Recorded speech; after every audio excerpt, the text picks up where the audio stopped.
Hello everyone, today's video is all about a very important clinical skill, airway suctioning. So this technique is essential for clearing secretions and preventing respiratory distress and maintaining airway patency. It is nothing but empathizing, ideating as we do it regularly. So the patient with full secretions will be feeling very suffocated. So our goal is to clear the secretions and to provide some sort of relief or relaxation or enhanced breathing to the patients.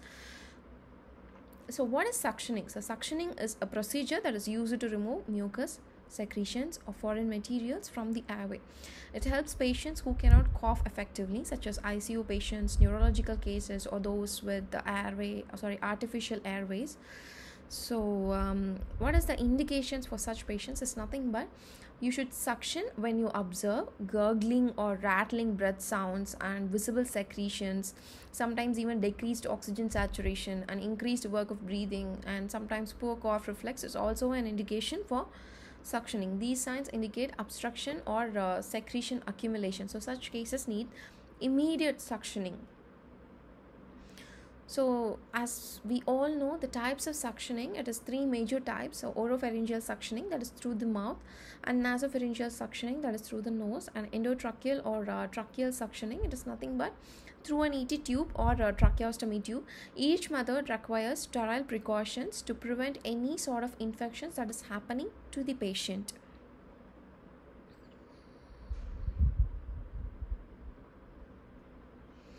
So procedural steps is nothing but here the general process. So explain the procedure to the patient. So position them usually in semi-fowler position. So wash hands and follow sterile technique. So pre-oxygenate if necessary. Insert the catheter gently without applying suction. So apply suction while withdrawing the catheter in a rotating motion. So limit suction time to less than 10 to 15 seconds. Re-oxygenate if needed and observe patient's responses. This minimizes trauma, hypoxia, and sometimes even bradycardia is also being reduced. So there are certain considerations while giving suctioning is being to be considered. So that might include bradycardia, arrhythmia. Arrhythmia is nothing but in case of any altered rhythm in the heart rate, whereas bradycardia is nothing but the heart rate will be reduced gradually or sometimes even drastically. So hypoxemia, if the suction is prolonged for some more period, hypoxemia might also happen. So while during the procedure, the patient's heart rate, SpO2 and ECG should also be monitored along with it. So flowchart is nothing but, so initially, as we all know, the patient is initially with the secretions. So once the indications, any one of the indications has been identified, we'll be proceeding with suction. That is nothing but we'll be inserting a catheter, suction catheter inside the patient, and the negative pressure is being applied and the secretion is being removed, and the patient is given optimum amount of oxygen in order to reduce any sort of hypoxia or hypoxemia. Whereas there are some certain complications we need to take in consideration. So complications may include hypoxia, mucosal trauma, bronchospasm, infection, arrhythmias, atelectasis. So careful technique greatly reduces these risks. So what is the physiotherapist role here? So we must assess airway clearance needs, coordinate suction with chest physiotherapy, and monitor vitals before and after procedure. So proper suctioning enhances ventilation and improves the effectiveness of respiratory therapy. So suctioning is a life-saving skill when performed correctly.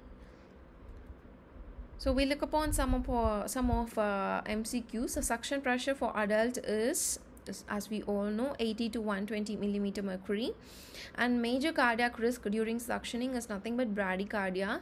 And which sound indicates the need for suctioning? A, vesicular; B, crackers; C, gurgling; D, pleural rub. As I told before, it is nothing but gurgling sound. That is the sound that indicates the need for suctioning. So once when we hear the gurgle sound, we immediately need to proceed with a suction. To start with the suction catheter that has been inserted into the body, and the negative pressure being applied, and the suction is the secretions has been removed by suctioning. So after that, the patient will feel a great relief. So which type of suction is done in tracheostomy? Tracheal suction. So maximum duration of suction attempt is 10 seconds. So the hypoxemia during suction can be prevented by pre-oxygenation, so that the patient do not develop any kind of hypoxia or hypoxemia, such things. So this is all about suctioning. Thank you.